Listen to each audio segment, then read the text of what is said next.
আসসালামু আলাইকুম everyone, welcome back to my channel. আশা করি সবাই ভালো আছেন, সুস্থ আছেন। আমি আল্লাহর রহমতে ভালো আছি, সুস্থ আছি। তো চলে আসলাম আরেকটি নতুন ব্লগ নিয়ে। এখানে সকালের নাস্তা থেকে ব্লগটা শুরু করছি। তো সকালের নাস্তায় ছিল রুটি, ডিম আর হচ্ছে মুরগির মাংস।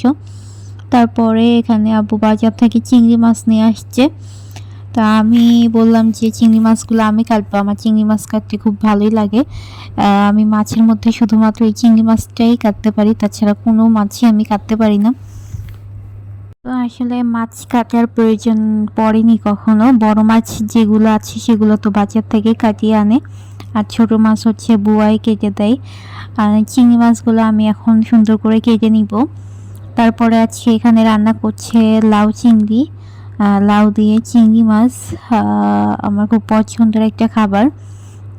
তারপরে রান্না করবে হচ্ছে মুরগি, এগুলো ছিল লেয়ার মুরগি, তো শক্ত যে মুরগিগুলো হয় সেই মুরগি। তো আমি এখন রান্না করে নিব। তো আম্মু এখানে কেটে কুটে সব কিছু ধুয়ে দিয়েছে। ইকরা ঘুমিয়েছে, তাই আমি বললাম যে আমি রান্না করব। তারপরে পাশে চুলাতে বসিয়েছে ডাল। তো আমি প্রথমে পেঁয়াজটাকে সুন্দর করে ভেজে নিব। তারপরে সব রকমের মশলা এখানে দিয়ে দিব। প্রথমে তেলের মধ্যে গরম মশলা দিয়েছি, তারপরে পেঁয়াজ কুচি দিয়ে দিলাম। এরপরে মুরগিটা দিয়ে ভালোভাবে কষিয়ে নিব। এই যে এখানে কষানোর পরে আমি ঝোলও দিয়ে দিয়েছি। এখন ভালোভাবে রান্না করে নিব। কলিজা আম্মু বললো যে আলাদা করে রান্না করতে ইকরার জন্য। তো আমি বললাম যে ঝোলের মধ্যে দিয়ে দিই, আমি ওকে ধুয়ে ভালোভাবে খাইয়ে দিব।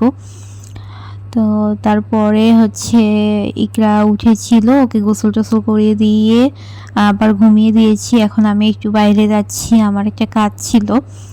তো এই রাস্তা দিয়ে আগে আমার প্রায়ই যাওয়া হতো। তখন আম্মু হচ্ছে পিছন পিছন যেত যখন আমি কোচিংয়ে যেতাম বা স্কুলে যেতাম। এখন বড় হয়ে গিয়েছি, এখন একা একাই যাতায়াত করতে পারি। তো যখন রাস্তা দিয়ে অনেক ছেলেমেয়েরা টিউশন পড়ে ফিরছিল, তখন আমার দেখে কথাগুলো মনে পড়ছিল যে আমিও এক সময় এই রাস্তা দিয়ে গিয়ে প্রাইভেট স্কুল এগুলো করেছি। তারপর বাসায় চলে আসছি। বাসায় চলে আসার পর আমাদের একটা পার্সেল আসছে, এটা ছিল নকশি পিঠা।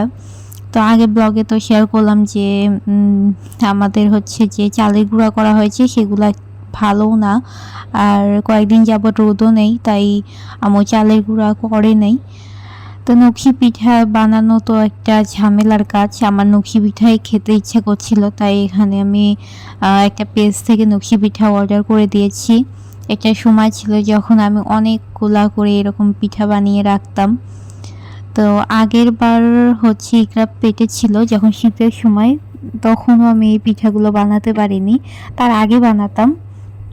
এই 2 বছর হচ্ছে আমি কোনো পিঠাই বানাতে পারছি না সময়ের স্বল্পতার কারণে। ইকরা পেটে থাকা অবস্থায়ও আমি বানাতে পারিনি, আর এখন তো এগুলো বানানোর প্রশ্নই আসে না। একটা পিঠা বানাতেই ইকরা কান্নাকাটি শুরু করে দিবে। তো এগুলো তো অনেক সময়ের কাজ, সময় লাগে অনেক।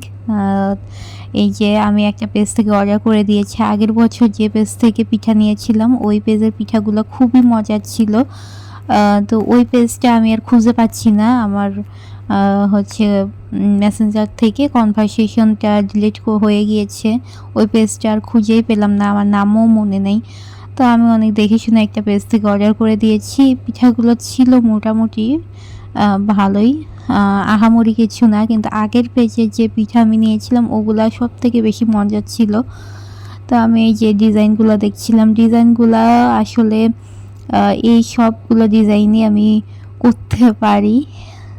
নকশি পিঠা বানানো অত বেশি কঠিন কিছু না, কিন্তু সময় লাগে অনেক। যাই হোক, পিঠাগুলো ছিল মোটামুটি। তো এখানে আমি 1 কেজি নকশি পিঠা নিয়েছিলাম আর হাফ কেজি ঝিনুক পিঠা নিয়েছিলাম। তারপর হচ্ছে এখানে বিকেলে ইকরাকে কেক খাওয়াবো। ও হচ্ছে বাহিরের খাবার দাবারই বেশি পছন্দ করে। আমি চেয়েছিলাম যে বাসায় বানানো খাবার ছাড়া ওকে কিছুই দিব না, কিন্তু বাচ্চা কাচ্চা না খেলে বাহিরের জিনিসই দিতে হবে, তাও তো পেটে কিছু একটা থাকতে হবে। এই যে বাহিরের খাবার খুব ভালোভাবে খাচ্ছে, কেক খাচ্ছে। তারপরে বিকেলে আমরা নাস্তায় খেয়েছিলাম এই যে পুরি, তারপর কাবাব, আর হচ্ছে ইকরার জন্য মিষ্টি নিয়ে আসছিল। এখানে 4টা মিষ্টি নিয়ে আসছে। বাসায় আব্বু আম্মু দুইজনেরই ডায়াবেটিক্স, এই জন্য 4টা করে মিষ্টি আনতে হবে। শুধুমাত্র ইকরার জন্য নিয়ে আসছে। ওই ইকরার জন্য নিয়ে আসা হলে তো আমারও খাওয়াই হয়।